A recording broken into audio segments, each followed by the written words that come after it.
Ku ambil gele sebatang, ucapkan puji Tuhan. Ku hisap dalam-dalam dengan teman, rasanya melayang-layang. Gak baik buat anak-anak, buat netizen. Gak baik, contoh yang buruk. Tidak boleh dicontoh. Kecam, hujat, semuanya merusak moral bangsa. Balik lagi dengan gua Adam di Klub Acar. Kali ini gua introduce sama gue ya, soalnya di konten-konten sebelumnya kan belum pernah tuh ngintroduce siapa gue ini.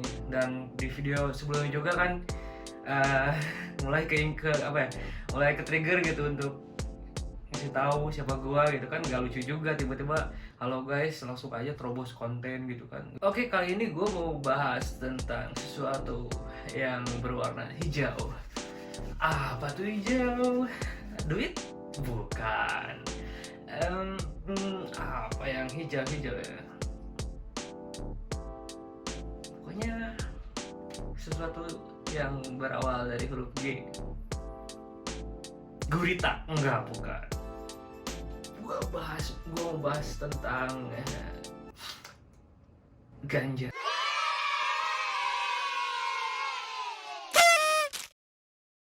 Di sini gue mau bahas ganja, mengenai apa ya, yang sedang rame-rame lah. Nggak akhir-akhir ini juga sih, cuman beberapa waktu yang nggak lama dari sekarang lah sempat ada yang ngebahas tentang legalisasi gitu ya, bukan legalisasi, lebih ke memanfaatkan tanaman ganja gitu. Gue juga di sini bukan seorang expert atau orang yang paham betul mengenai permasalahan ganja, mengganja dan diganja ini gitu. Gue di sini sebagai apa ya? Gue sebagai perspektif mahasiswa gitu ya.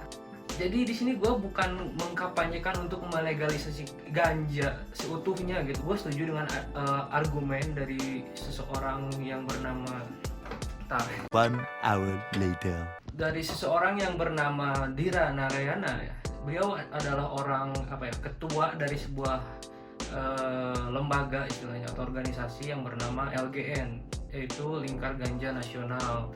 Nah, dia tuh di sini merupakan seorang yang mengutarakan pendapatnya akan bahwasanya pohon ganja itu, tanaman ganja itu memiliki manfaat, dan beliau bergerak dalam aksi agar tanaman ganja itu dimanfaatkan gitu. Permasalahannya di sini adalah lu nggak bisa seenaknya main-mainin ganja gitu kan, karena udah ada peraturannya, pasalnya gitu di peraturan tentang narkotika, bahwasanya ganja ini termasuk narkotika golongan tipe 1, kelas 1, yang dimana golongan tipe tersebut merupakan golongan yang sangat-sangat berbahaya, dan hukumannya bila ada orang yang mengenakan atau mengedarkan atau orang yang terlibat dalam pernarkotikaan duniawi tersebut, itu paling berat hukumannya gitu.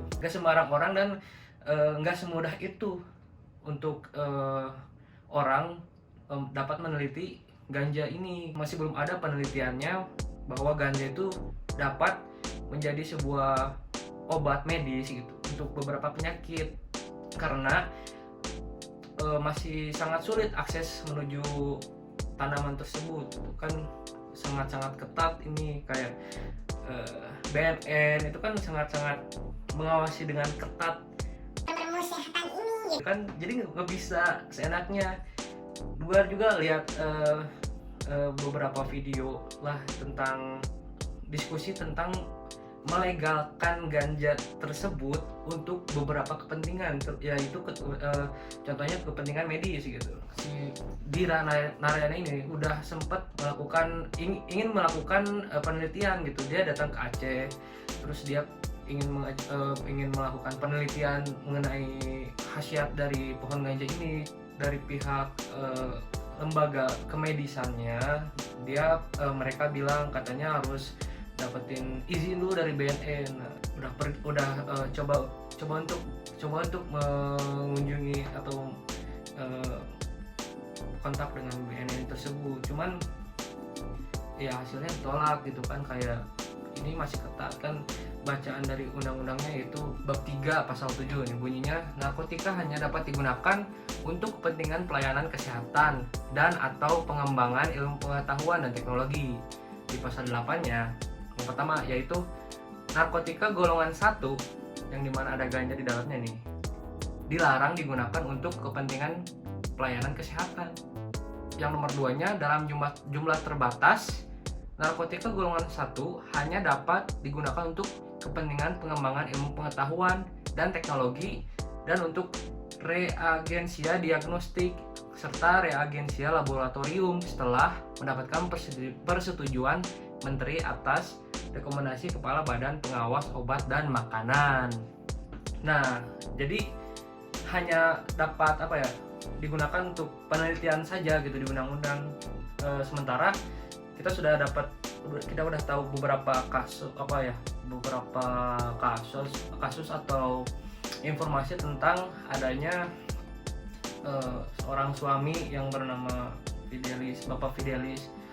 Beliau tuh menanam pohon ganja untuk menyembuhkan istrinya, dan beliau ditangkap oleh pihak yang berwenang gara-gara dia menanam pohon ganja dan itu nggak boleh. Sementara dia masuk penjara, istrinya meninggal gitu. Tanaman ganja dibagi menjadi 3 jenis. Yang pertama tanaman ganja indica, cannabis indica, lalu tanaman ganja cannabis sativa, dan yang ketiga tanaman ganja cannabis ruderalis. Nah, apa sih bedanya jenis-jenis tanaman ganja tersebut? Kalau untuk tanaman jenis cannabis indica, dari ciri fisiknya tinggi pohon sekitar 90-180 cm. Lalu daunnya lebih rimbun, berdaun lebar, tebal, dan lebih pendek. Nah, tanaman ini berasal dari wilayah Timur Tengah lah ya.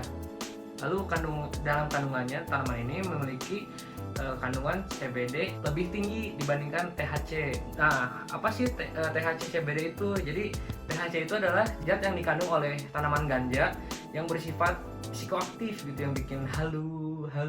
Kalau untuk CBD itu zat yang bukan psikoaktif kayak gitu. Lalu lanjut ke tanaman yang jenis kedua, tanaman ganjanya, yaitu cannabis sativa. Dari ciri fisik, tinggi pohonnya 240 sampai 360 cm. Jadi lebih tinggi dari tanaman yang indica yang sebelumnya. Dan si jenis daunnya tuh lebih jarang-jarang, berdaun ramping, tipis dan panjang gitu. Beda sama yang sebelumnya yang lebih tebal dan rimbun. Ini berasal dari Asia Tenggara, dan di dalam kandungan dari tanaman yang jenis kedua ini THC-nya lebih tinggi dibandingkan CBD. Nah, ini yang bikin halu gitu kan. Nah, yang terakhir tanaman jenis cannabis ruderalis, ciri fisik tinggi pohonnya ini hanya 60 cm, jadi lebih pendek gitu kan dari yang lain. Dan daun bagian tengahnya berukuran lebih lebar dan panjang, sedangkan daun di kedua sisinya berukuran kecil. Nah, jadi kayak daunnya yang tengahnya lebih besar nih, dan dua daun yang di pinggirnya tuh kecil kayak gini nih, kayak gini lah. Ini berasal dari Asia Tenggara, Meksiko, Kolombia, Amerika Tengah, dan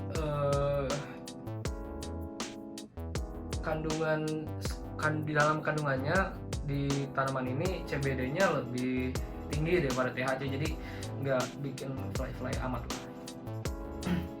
Nah, di sini gue menekankan sekali lagi bahwa gue nggak melakukan kampanye atau aksi untuk melegalkan ganja gitu kan, karena ya tahu sendirilah kalau efeknya kan, makanya pemerintah bikin undang-undang dan sangat memerhatikan hal ini, karena efek samping dari penyalahgunaan ganja itu kan sangat ya bisa bikin kecanduan dan ya hal-hal lain-lain lah yang bikin halu-halu gitu.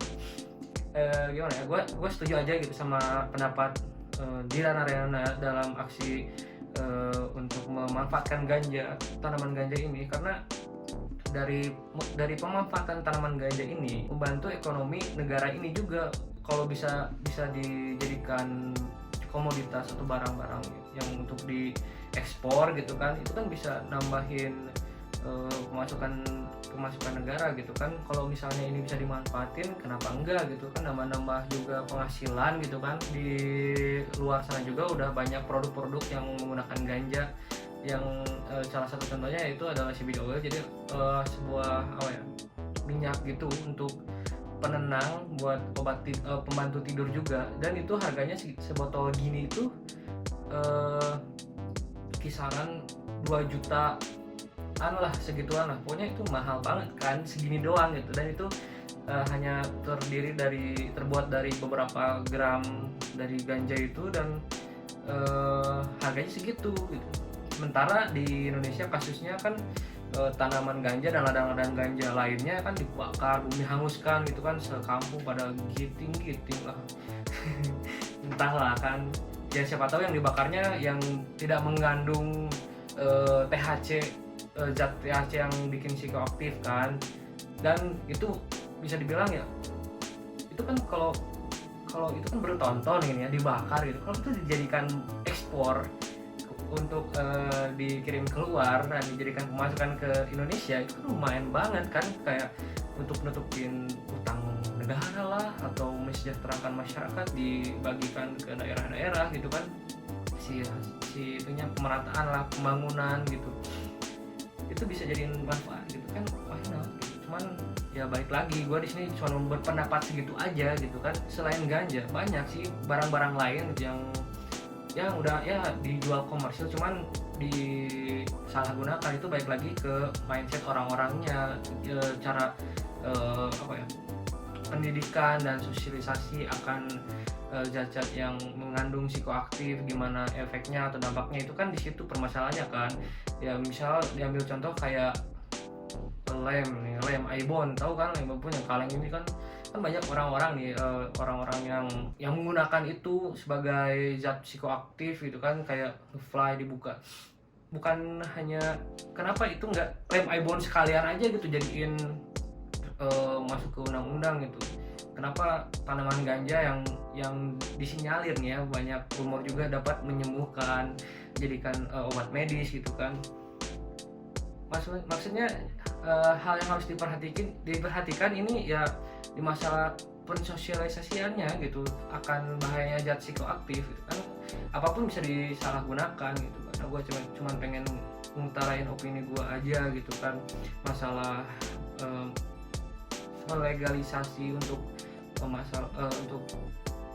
pemanfaatan sebagai obat medis dari tanaman ganja ini kan.